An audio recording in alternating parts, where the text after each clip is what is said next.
quick note.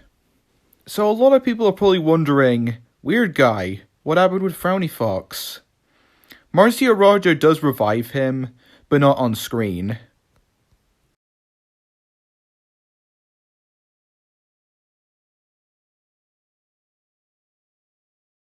I assume these are also smelling critters.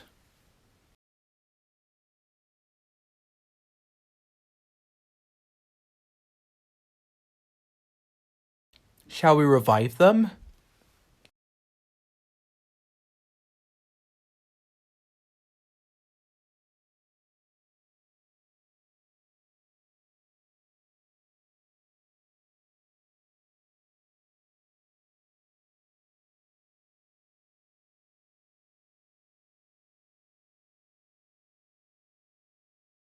But why though, Clyde?